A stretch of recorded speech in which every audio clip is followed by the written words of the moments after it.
Cette histoire montre que même lors d'une visite au zoo, des accidents peuvent encore se produire, et si vous n'êtes pas prudent, cela peut conduire à l'histoire suivante. L'histoire suivante comporte peu de détails concrets. Il semble que personne ne soit disposé à parler ouvertement de ce qui s'est passé dans un petit zoo privé en Russie le 2 décembre 2017. Situé dans le district d'Istra, à 25 km à l'ouest de Moscou, se trouve le village d'Avani, TR. Les habitants semblent former une communauté soudée, sauf pour un habitant en particulier, Sergei Alexandrovski. Il a fait des millions dans l'industrie aérienne et est actuellement le directeur général de Rosia Airlines. Il a dépensé son argent pour une autre de ses passions, les animaux. Au début des années 2000, il a créé un zoo privé chez lui, dans le village, et l'a ouvert aux visiteurs payants. C'était plus une ménagerie qu'un zoo, avec des animaux détenus dans de petits enclos, isolés et avec peu d'enrichissement environnemental. En 2020, la Russie a adopté une loi qui interdisait la possession privée de nombreux animaux exotiques pour le bien-être des animaux et la sécurité des propriétaires.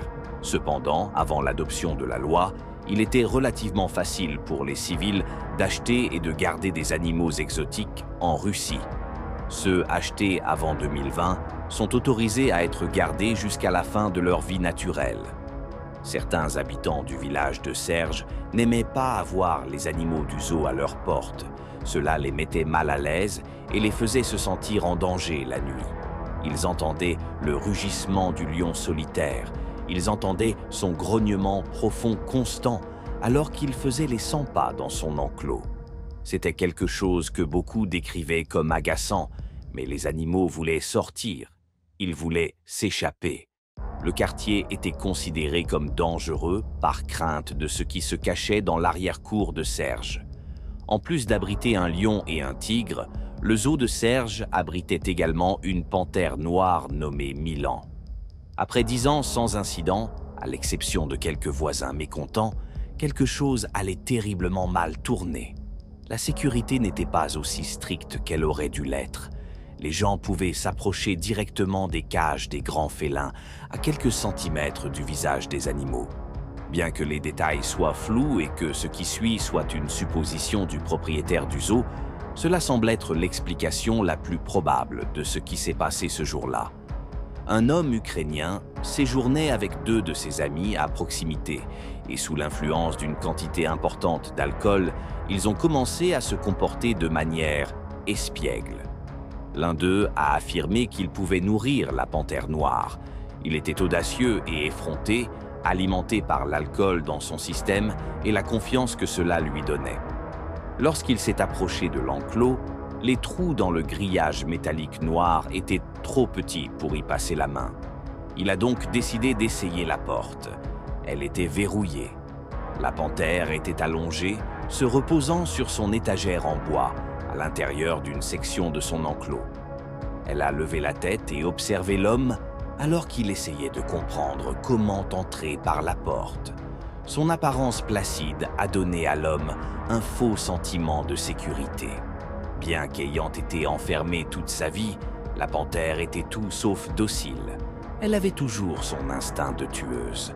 L'homme imprudent était sur le point d'entrer dans son territoire, son domaine, la seule chose qui lui appartenait et la seule chose qu'elle pouvait instinctivement protéger.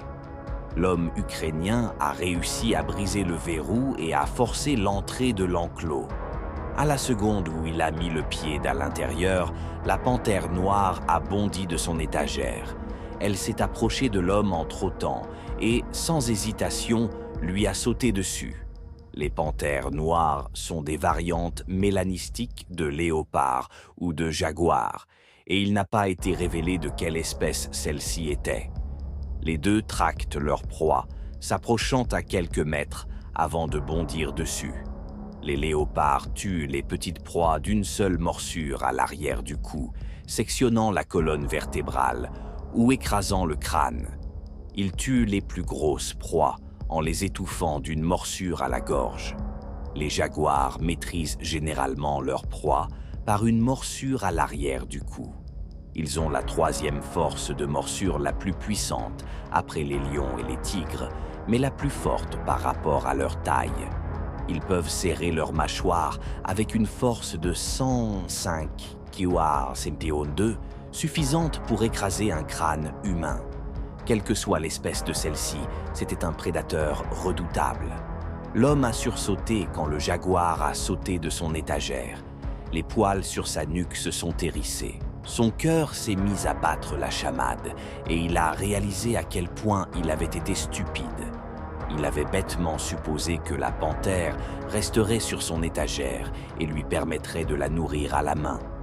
Mais lorsqu'elle lui a sauté dessus, il s'est effondré sur le sol froid et dur en pierre.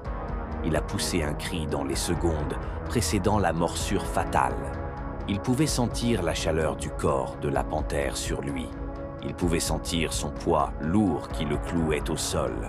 Il ne pouvait pas bouger, il ne pouvait pas la repousser. Les yeux de la panthère étaient fixés sur sa proie. Dans son dernier moment, il a senti le souffle chaud et humide de la panthère, alors qu'elle refermait ses mâchoires autour de sa gorge. Il luttait pour respirer.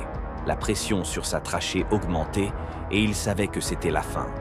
Les canines du grand félin ont sectionné une artère alors qu'il mordait plus fort et le sang a jailli de la blessure.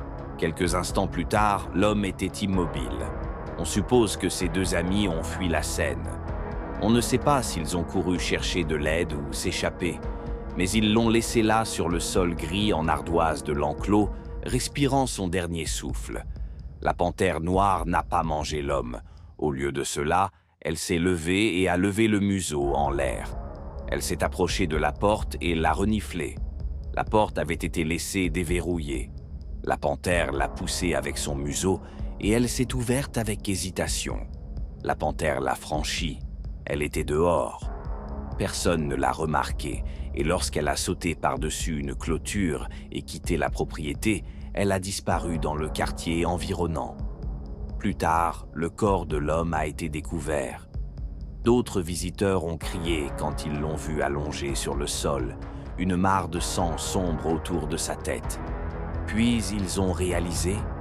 La porte de la cage était ouverte, la panthère noire était sortie et rôdait quelque part. Elle se cachait dans le quartier et pouvait attaquer à tout moment. Un habitant promenait son chien dans la rue, inconscient du danger potentiel qu'il courait.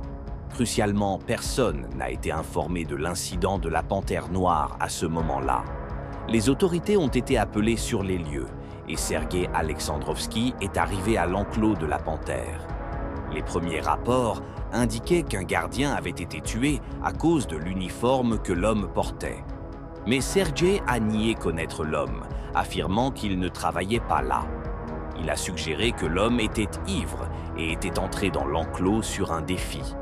Cela semblait une possibilité, mais à ce moment-là, le plus important était de retrouver la panthère noire avant qu'elle ne puisse causer plus de dégâts. Personne ne savait où elle était et il n'y avait eu aucun signalement. Au lieu d'informer les habitants et de les avertir de rester à l'intérieur, les autorités ont décidé qu'elles ne voulaient pas faire d'histoire ni provoquer d'alarme. Il valait mieux qu'elles gèrent la situation en privé sans que le public ne soit impliqué. Il a fallu plusieurs heures avant que le grand félin ne soit localisé. Il n'était pas allé loin et a été trouvé accroupi sous des broussailles, probablement effrayé dans son environnement inconnu. Lorsqu'il a finalement été recapturé, Sergei a insisté pour qu'il ne soit pas tué. Quand les habitants ont appris ce qui s'était passé, il y a eu un tollé, notamment parce qu'ils n'avaient pas été informés que le félin s'était échappé. Des enfants avaient joué dehors, des gens avaient promené leurs chiens. N'importe qui aurait pu être attaqué. Dans les heures qui ont suivi l'incident, certains ont dit qu'ils auraient souhaité que ce soit Sergei qui ait été tué par la panthère. Au moins, peut-être que son zoo aurait alors été fermé et ils auraient pu se promener dans leur quartier sans crainte. Un comité d'enquête qui traite des crimes graves en Russie a été envoyé pour travailler sur l'affaire. Il devait déterminer la cause du décès et la gestion de la situation. Aucune conclusion du rapport n'a été publiée et le nom du défunt n'a jamais été divulgué. À ce jour, La panthère noire n'a jamais été abattue. L'attaque a été jugée défensive